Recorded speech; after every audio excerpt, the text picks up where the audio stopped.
Bom, pessoal, eu não sei bem dizer qual o motivo, mas é, a minha câmera não funcionou, certo? De todo modo, vamos dando início. Eu vou passando aqui os slides e vou explicando a vocês, tá? Próxima vez eu tento organizar isso porque eu gosto de estar aparecendo.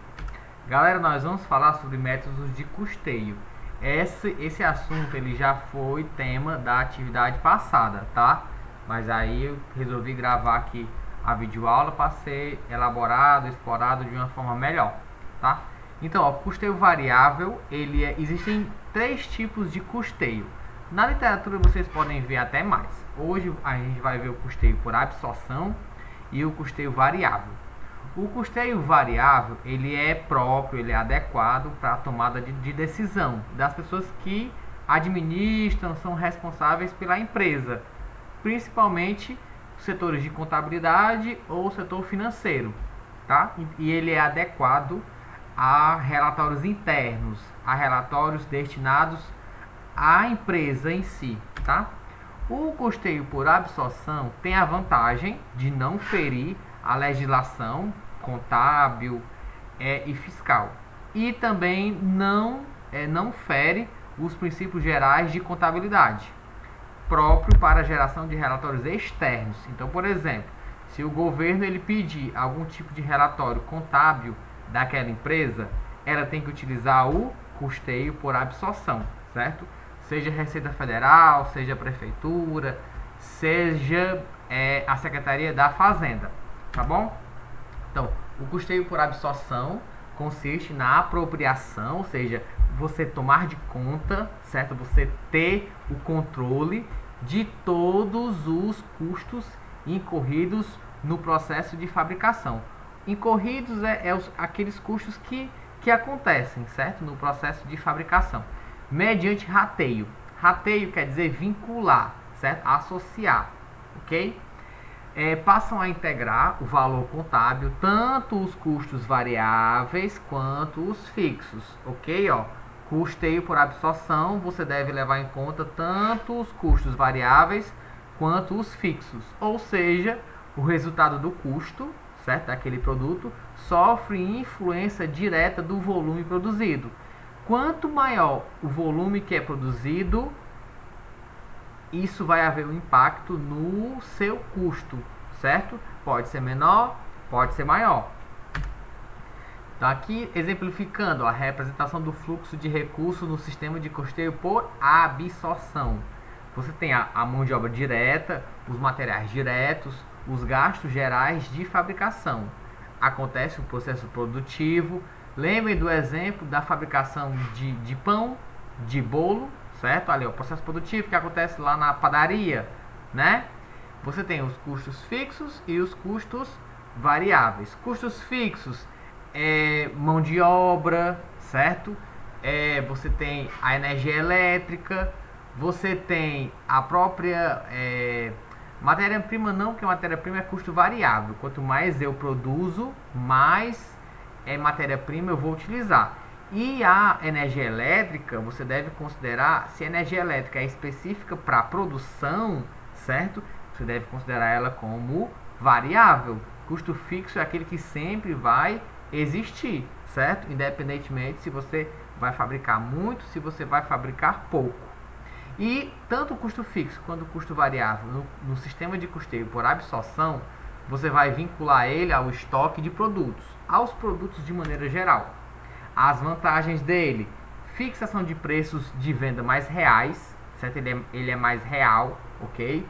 Atende à legislação fiscal, o custeio por absorção, atende à legislação, certo? Atende à lei, vamos dizer assim. Só é considerado custo a parcela dos materiais utilizados na produção. Aqueles materiais que não são utilizados na produção não são considerados.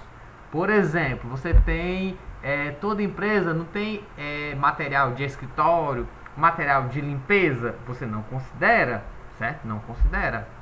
Não são custos, aliás, não são custos. Desvantagens. Lembrando, galera, ó, custo é tudo aquilo que há uma vinculação com o produto, certo? O custo ele pode ser direto, pode ser indireto, pode ser fixo, pode ser variável. O direto é que tem uma vinculação mais fácil, o indireto a vinculação é mais difícil, certo? O fixo sempre vai existir, independentemente do volume de produção, e o variável vai ter uma influência do volume de produção. Quanto mais eu produzo, maior vai ser o meu custo variável. Se eu produzo menos, meu custo variável vai ser menor. Desvantagem. Principal desvantagem do custeio por absorção consiste na utilização dos rateios. Lembrando novamente o que é um rateio. Rateio é a vinculação, certo? Você vincular o custo. Então, por exemplo, se na padaria eu tenho bolo de chocolate, então eu não posso vincular o que eu gasto com chocolate em pó no bolo de abacaxi, no bolo de, sei lá, no bolo fofo, na torta de banana. Não posso, certo? No bolo de cenoura, certo? Detalhe, se ele tiver a calda lá de chocolate, se utilizar chocolate, sim, certo? Você deve vincular o custo daquele produto ao produto a que ele está associado, ok? Uma vez que, dependendo do critério, pode penalizar determinado produto e beneficiar outro. Custeio variável, certo? Essa questão aqui, imagine só que, vamos citar como exemplo, o bolo de chocolate e o bolo de cenoura com a calda de chocolate. Qual dos dois eu consumo mais chocolate? O bolo de chocolate, óbvio, né? Mas se eu faço rateio igual, eu vou beneficiar, preste atenção nisso, eu vou beneficiar o bolo de chocolate e vou prejudicar o bolo de cenoura com a cobertura de chocolate, porque os custos vão ser diferentes. Mas se na hora do rateio eu trato como igual, eu não estou considerando os dois como desiguais, porque eles são desiguais. Eu não posso tratar eles como iguais. Ó, custeio variável é um método de custeio em que somente os custos claramente identificados com os produtos devem ser apropriados.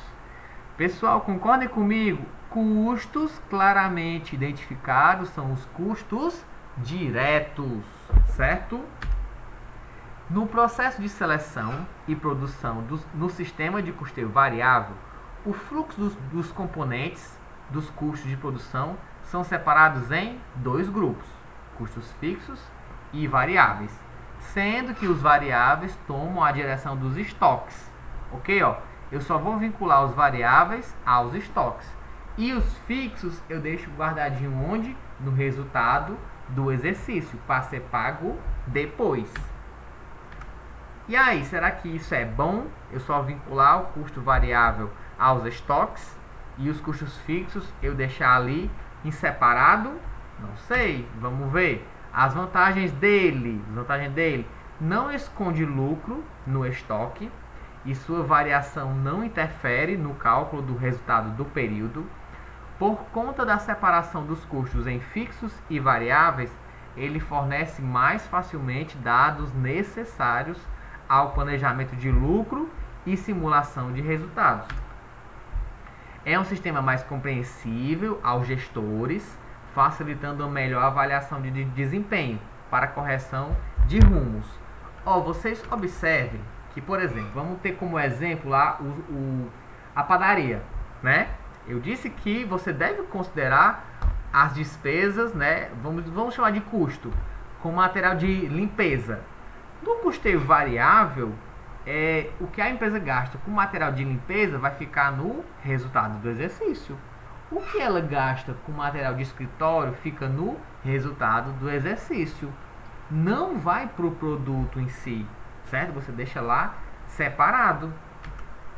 Porque a empresa pode estar gastando muito em um setor, economizando em outro, e no final não tem nenhum resultado palpável, concreto. Aí as desvantagens. Preste atenção nas desvantagens. Ele não atende à legislação tributária, então nenhuma entidade, governo, fiscalização, seja da Receita, seja da Cefaz ou de Prefeitura, ela não aceita esse tipo de sistema, certo? Ele não aceita o sistema variável, certo? Não é aceito pelo governo. Porque, além de não ser aceito, ele fere os princípios da contabilidade e alterando o resultado do exercício.